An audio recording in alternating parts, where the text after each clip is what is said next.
Hi, I'm Chris Large, Arms and Military Valuer. I want to do a quick video today showing you two Flintlock pistols that have come into sale, which turned out to be fakes, and how we've deduced that they are fakes. When you look at an antique, it's the feel so often of an object that tells you whether it's right or wrong. And these two didn't have that feel, but they're pretty good copies. Someone's gone to a lot of effort to make these right. Luckily, here we've got an original from a good local private collection that we've been able to borrow to compare the two with them. So the first biggest giveaway that these are fakes or copies is the fact that the stocks are mahogany rather than walnut, which I think is the biggest error that someone has done when they've been putting these together. All gun stocks of this period are pretty much always walnut in English gunsmithing. But after that, the level that someone has gone to with these is quite incredible. They have replicated every single stamp on the stocks, every inspector's marks on them. They've replicated the proof marks on the barrel. They've replicated all the markings on the lock plates everywhere. They've gone to a huge amount of detail copying the marks.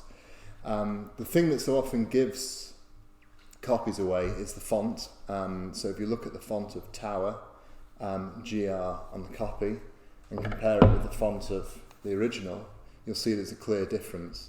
Also, if you look at the stamps, the inspector's stamps, the Board of Ordnance stamps, that's properly being stamped by someone who's got hundreds of guns to stamp in that day, rather than someone who's just doing a one-off and has done a light impression like that.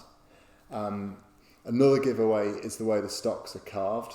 The original's got a lot fuller proportions. This is a lot more slender, more worked on. It's incorrect around where the ramrod is.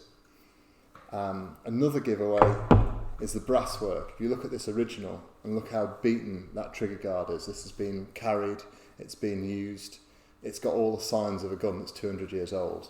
Whereas when you compare it with this one, it's got virtually no signs of wear. That brass should have many more knocks and bruises on it, considering the condition of the rest of the gun. Also, a good thing with brass is the colour. Proper English guns of this era have a very nice yellow metal to them, and the colour of that brass is quite different to the colour of the brass on this. But the problem is, if you didn't have that original to compare it with, when they're on their own, they really are quite convincing. And it's why you have to sometimes go off your gut feeling to say whether these are right or wrong. I've written a blog on this, and I've put a lot more photos showing you all the details that I've been looking at, which should be down below, linked to down below. Thank you very much for watching.